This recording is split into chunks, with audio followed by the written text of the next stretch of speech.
Bismillahirrahmanirrahim. Assalamualaikum warahmatullahi wabarakatuh.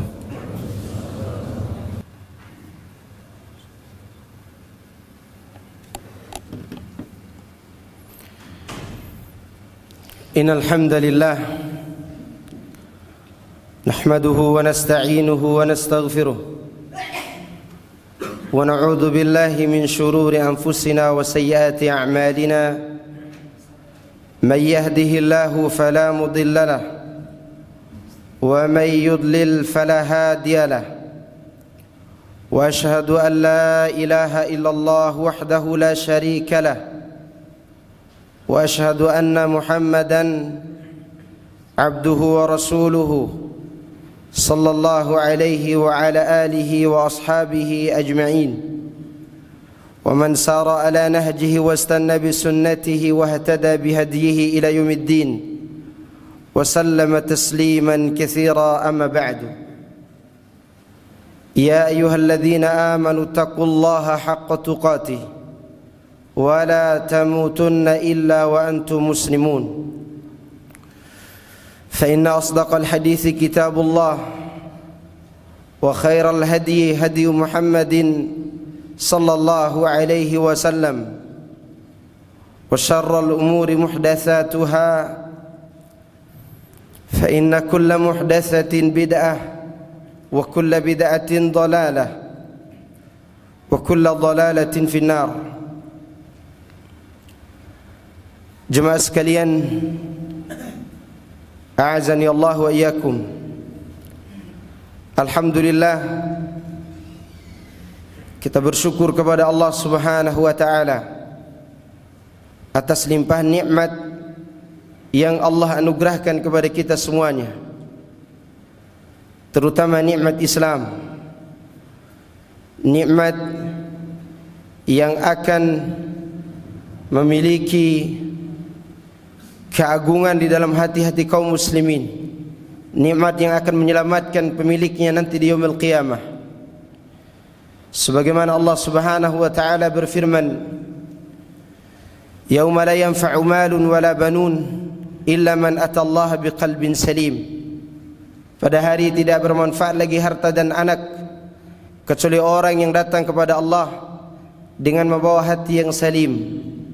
Ibnu Katsir mengatakan, وهو القلب يمتلئ فيه التوحيد والإسلام والبراءة من الشرك ولهذا قال الله إلا من أتى الله بقلب سليم.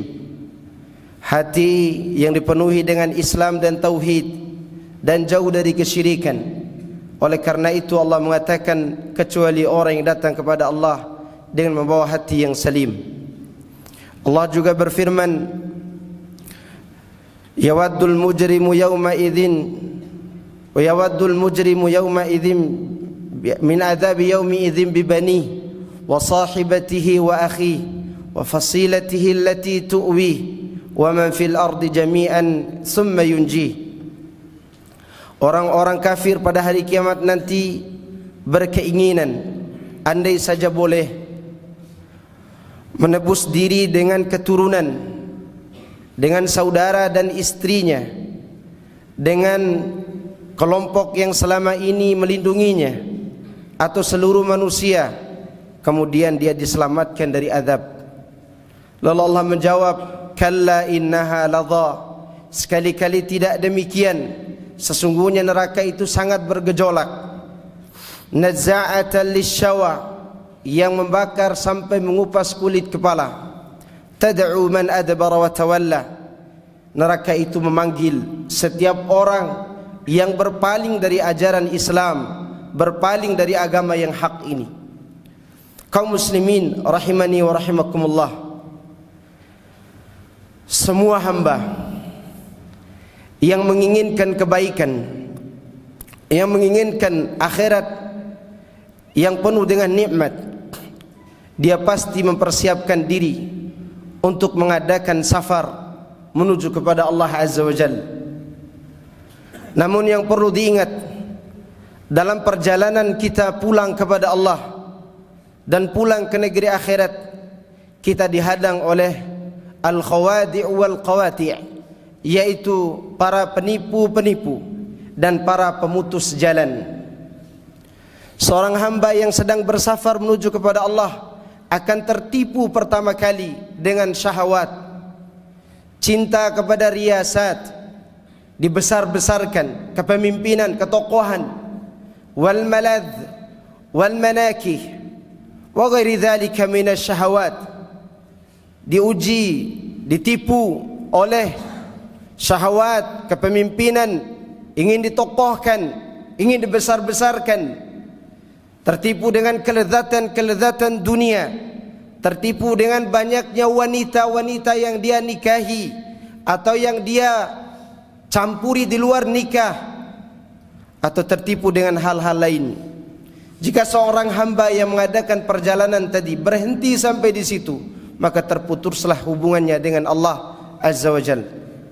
Namun kalau dia tidak tertipu, dia tidak mau peduli dengan apa yang diinginkan oleh syahwatnya, dia tetap berjalan menuju kepada Allah Subhanahu wa taala.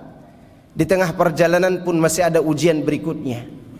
Ubtuliya, dia diuji biwad'i al-aqib, diuji dengan banyaknya pengikut, banyaknya followers, sehingga dia berbuat, dia berbicara mengikuti keinginan para pengikutnya.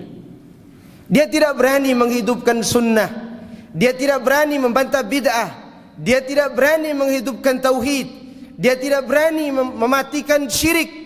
Kenapa? Karena tidak sesuai dengan keridhaan para jemaahnya. Ini penipu yang sangat luar biasa. Meskipun kita sebagai dai, sebagai pembawa bendera dakwah, kalau kita hanya mengikuti keinginan mad'u, keinginan pengikut, pada saat itu kita sedang tertipu dan perjalanan kita terputus. Bagian kita hanya mendapatkan pengikut, tidak mendapatkan ridha Allah dan jannahnya. Namun jika seorang pun lolos dari hal itu, dia akan ditipu dengan kelebihan-kelebihan yang Allah berikan kepadanya. Namun dia tidak tahu kalau itu ujian. Apa gerangan? Yaitu diberikan karamah, diberikan kepintaran untuk mengungkapkan hal-hal yang tidak diketahui oleh orang lain, sehingga dia dipersilakan di majelis-majelis, diperluas tempat untuknya, orang-orang meminta doanya, dia tempat orang-orang untuk meminta solusi dalam masalahnya. Kalau dia terlena hanya sampai di situ, dia pun kena tipu. Dia pun akan terputus jalannya kepada Allah Azza wa Jalla, dan dia hanya mendapatkan bagian itu saja. Kalaupun dia tidak peduli, dia tidak ingin banyak orang, dia tidak peduli dengan orang di sekitarnya, akhirnya dia menyendiri dengan ibadah, dia khalwat, dia uzlah, tapi dia tidak peduli dengan orang-orang yang ada di sekitarnya. Ini pun tertipu. Orang seperti ini akan banyak terkena syubhat, akan banyak ditipu oleh syaitan, karena menyendiri tanpa memperdulikan orang banyak, tanpa berdakwah, tanpa memperdulikan orang miskin, juga tertipu. Oleh karena itu, orang yang selamat adalah orang yang bersikap sesuai dengan apa yang dicintai dan diridhoi oleh Allah Subhanahu wa taala. Mau banyak orang, mau tidak ada orang, mau diikuti atau tidak diikuti, dia tetap berbuat sesuai dengan apa yang Allah inginkan dan apa yang Allah ridhoi. Orang seperti inilah yang selamat dari penipu-penipu di jalan tadi. Dialah orang yang diberikan kehidupan yang baik oleh Allah Subhanahu wa taala. Di antara contohnya adalah Nabi Ibrahim alaihissalam. Dia tidak peduli, tidak punya pengikut pun dia tetap berdakwah. Bahkan dia tidak memiliki pengikut, dan dia tidak putus asa untuk mendapatkan pengikut.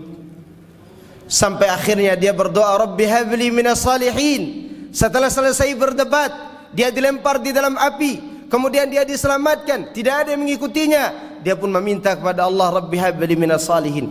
Dia berdoa kepada Allah Rabbul Alamin, Ya Rabb, anugerahkan kepadaku anak yang saleh.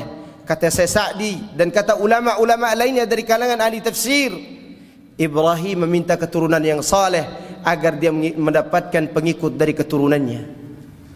Demikian kehebatan para nabi dan rasul alaihissalatu wassalam. Mereka tetap fokus berjalan kepada Allah, tidak tertipu dengan keadaan. Kadang kita tertipu dari dua jalan. dirangkul oleh kesesatan atau ditendang oleh orang-orang agar kita berhenti menyampaikan kebenaran. Oleh karenanya Allah mengatakan, wala tuti'il kafirin wal munafiqin wada'adahum. Tidak usah kalian taati orang kafir dan munafik, dan tinggalkan gangguan mereka. Tidak usah kalian pedulikan, karena kita fokus kepada perjalanan kita untuk melihat wajah Allah yang kita cita-citakan dalam solat kita, dalam ruku' kita, dalam sujud kita, dalam zikir kita, dalam istighfar kita. Itu tujuan kita. Tujuan hidup ini adalah untuk berjumpa dengan Allah Subhanahu wa ta'ala. Dalam menjalankan perjalanan yang sulit ini, kita dikuatkan dengan dua kekuatan yang dibawa oleh Nabi sallallahu alaihi wasallam. Huwa alladhi arsala rasulahu bil huda wa dinil haqq liyudhhirahu 'ala ad-din kullih. Dialah Allah yang telah mengutus seorang rasul dengan membawa al-huda, petunjuk, yaitu ilmu nafi, wa dinil haqq, agama yang benar, yaitu amal saleh, agar Allah memenangkannya atas seluruh agama. Ibnu Al-Qayyim rahimahullah mengatakan, lil insani quwwatani, quwwatun ilmiyatun nadhariyah wa quwwatun amaliyatun iradiyah. Kekuatan manusia itu terletak pada dua hal: kekuatan ilmu dan penelitiannya, dan kekuatan amal dan keinginannya. Inilah kekuatan seorang muslim yang sedang menjalankan safar kepada Allah. Namun ingat, kekuatan ilmu tidak akan sempurna kecuali dengan mengenal 5 hal. Mengenal Allah Azza wa Jal meliputi mengenal nama dan sifat dan perbuatannya. Yang kedua, ma'rifatut tariq allati tusilu ilaih, mengenal jalan yang mengantarkan kita kepada Allah. Jalan tersebut tidak lain selain tauhid kepada Allah dan apa yang bercabang darinya. Sebagaimana Allah katakan, wa an i'buduni hadza siratun mustaqim. Hendaklah kamu beribadah kepadaku, ini jalan yang lurus. Yang kedua, ini harus kita kenal, jalan yang membawa pulang kita kepada Allah Azza wa Jalla. Yang ketiga, ma'rifatu afatiha, mengenal apa saja yang merusak jalan itu, yaitu syirik, bid'ah, maksiat. Yang ketiga, yang keempat, ma'rifatu nafsihi, seorang hamba harus mengenal dirinya. Dia tidak boleh sombong karena dia seorang hamba. Dia tidak boleh congkak karena dia seorang hamba. Ibadahnya tidak seberapa dibandingkan dengan nikmat Allah. Syukurnya tidak seberapa dibandingkan dengan minnatullah, karunia dari Allah Azza wa Jalla. Seorang hamba harus mengenal dirinya itu siapa. Yang kelima, mengenal aib diri kita. Kita ini penuh dengan kekurangan. Bahkan di dalam menjalankan kewajiban, selesai solat kita disuruh beristighfar. Kenapa? Karena Allah dan Rasulnya mengetahui pada diri kita ada kekurangan di dalam menyampaikan, menunaikan amanah dan ibadah tersebut. Seorang hamba akan sempurna ilmunya, kata Ibnu Al-Qayyim, fa bihadhihi al-ma'arif al-khamsi tastakmilu quwwatun ilmiyatun. Dengan 5 hal ini akan sempurna kekuatan ilmu bagi seseorang. Mengenal Allah, kemudian mengenal jalan yang mengantarkan kepadanya, dan mengenal apa yang merusak jalan itu, kemudian mengenal diri sendiri dan mengenal aib kita. Sedangkan kekuatan amal, kata Ibnu Al-Qayyim rahimahullahu ta'ala, wa amma istikmalul quwwati al-amaliyah lan yakuna wa lan takuna illa bima'rifati huquqillahi azza wa jalla ala abdihi wal qiyam biha sidqan wa ikhlasan wa nushan wa ihsanan wa syuhudan li ni'matihi alaihi wa mutaba'atan. Kekuatan ilmu, kekuatan amal tidak akan sempurna kecuali dengan cara mengetahui hak-hak Allah Azza wa Jalla. Hak Allah yang paling besar adalah tauhid. Kita harus mengenalnya dengan sebenar-benarnya. Kemudian setelah mengenal hak-hak Allah, kita diperintahkan untuk melaksanakannya dengan keikhlasan, dengan kejujuran, dengan kesucian, dengan ihsan, dan juga dengan mengikuti Nabi sallallahu alaihi wasallam dan menyaksikan nikmat Allah yang banyak atas diri kita. Inilah yang memberikan kekuatan kepada kita ketika kita pulang kepada Allah Azza wa Jalla dan menuju kepada surganya nanti di yaumil qiyamah. Aqulu qawli hadza wastaghfirullah li wa lakum wa lisairil muslimin fastaghfiruhu innahu huwal ghafurur rahim.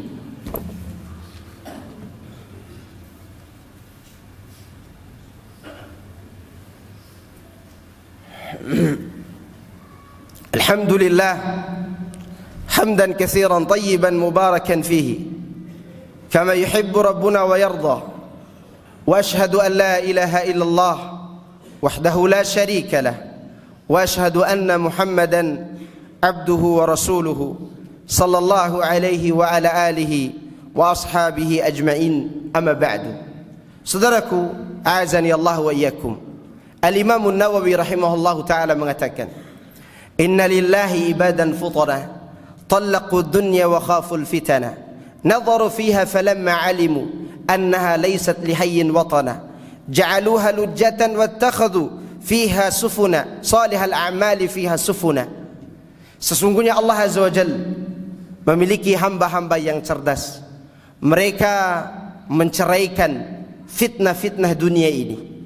Mereka memperhatikan dunia itu. Dan tatkala mereka sudah mengetahui dunia bukanlah tempat yang kekal untuk tempat tinggal selama-lamanya, mereka pun menjadikannya seperti samudra lautan. Sedangkan di atasnya mereka membuat perahu dari amal soleh yang mereka lakukan. Jadi kehidupan di dunia ini seperti kita sedang berlabuh di samudra lautan. Yang kita butuhkan pada saat itu tidak lain kecuali cahaya dan kekuatan perahu, dan itu hanya terletak pada ilmu dan amal, yaitu amal yang mengantarkan kita kepada ketakwaan kepada Allah. Kalau sudah seperti itu keadaannya, maka kita akan sampai pada tujuan kita, yaitu pulang kepada Allah dan jannahnya untuk melihat wajahnya nanti di yaumil qiyamah. Sebagaimana Allah berfirman, wa uzlifatil jannatu lil muttaqina ghaira ba'id hadza ma tu'aduna likulli awwabin hafiz man khasyiyar rahmana bil ghaib wa jaa biqalbin munib udkhuluha bisalamin dzalika yaumul khulud lahum ma yasha'una fiha wa ladaina mazid. Sesungguhnya surga didekatkan kepada orang-orang yang bertakwa tanpa dijauhkan. Inilah yang dijanjikan kepada kalian bagi setiap orang yang menjaga dan setiap orang yang kembali kepada Allah Azza wa Jalla, yang taat dan menjaga kemurnian agamanya. Siapa mereka? Yaitu orang yang takut kepada Allah tatkala dia sendirian. Itulah amal yang paling mulia. Itulah yang disebut dengan al-ibadatu bil ihsan, beribadah dengan dengan kebaikan, dengan ihsan. Wa jaa biqalbin munib, dan dia datang kepada Allah dengan membawa hati yang kembali bertaubat kepada Rabbul Alamin. Allah mengatakan kepada mereka, silakan kalian masuk ke dalam surga. Inilah hari yang kekal untuk kalian. Bagi mereka di dalam surga apa yang mereka inginkan, dan di sisi kami ada tambahannya. Tambahan tersebut adalah an-nadharu ila wajhillahi rabbil alamin, melihat wajah Allah, berbicara dengannya, mendengar salamnya, berdekatan dengannya. Itulah nikmat yang paling mulia, nikmat yang paling tinggi nanti di yaumil qiyamah. Sebagaimana Allah katakan kepada penduduk surga, ala utitum afdhala min hadha, mau enggak kalian aku berikan nikmat yang lebih mulia dari surga ini? Kata Allah Azza wa Jalla. Penduduk surga mengatakan, ya Rabbana ayu syai'in afdalu min hadha, wahai Rabb kami, ada yang lebih baik dari ini? Kata Allah Subhanahu wa taala, ahlaltu lakum ridwani wa la uskhitu alaikum abada. Aku halalkan semua keridhaanku untuk kalian, dan aku pun tidak akan murka kepada kalian untuk selama-lamanya. Lalu Allah Subhanahu wa taala membuka wajahnya dan mereka pun bisa melihatnya. Itulah nikmat terbaik. Semoga Allah memberikan kepada kita kesempatan untuk menjalankan perjalanan hidup ini agar kita pulang kepada Allah dan jannahnya. Dan semoga Allah menyelamatkan kita dari penipu-penipu dalam perjalanan ini. Semoga Allah Azza wa Jalla memberikan taufik kepada kita untuk selalu mengamalkan Islam, sunnah dan yang lainnya dari apa yang diperintahkan oleh Allah Subhanahu wa ta'ala. Allahumma salli ala Muhammad wa ala ali Muhammad kama sallaita ala Ibrahim wa ala ali Ibrahim innaka Hamidum Majid. وبارك على محمد وعلى آل محمد كما باركت على إبراهيم وعلى آل إبراهيم إنك حميد مجيد. ربنا ظلمنا أنفسنا وإن لم تغفر لنا وترحمنا لنكونن من الخاسرين. ربنا لا تزغ قلوبنا بعد إذ هديتنا وهب لنا من لدنك رحمة إنك أنت الوهاب. يا مقلب القلوب ثبت قلوبنا على دينك. اللهم آت نفوسنا تقواها وزكها أنت خير من زكاها أنت وليها ومولاها. ربنا يا ذا الجلال والإكرام يا حي يا قيوم برحمتك نستغيث. اللهم ارفع عنا هذا الوباء والبلاء. اللهم ارفع عنا هذا الوباء والبلاء. اللهم ارفع عنا هذا الوباء والبلاء. اللهم انصر إخواننا المجاهدين في كل مكان. اللهم أصلح أمورنا وأمور أمرائنا ووزرائنا يا ذا الجلال والإكرام يا حي يا قيوم برحمتك نستغيث. ربنا آتنا في الدنيا حسنة وفي الآخرة حسنة وقنا عذاب النار. Wa sallallahu wasallam ala nabiyyina Muhammadin wa ala alihi wa sahbihi ajma'in. Walhamdulillahi rabbil alamin.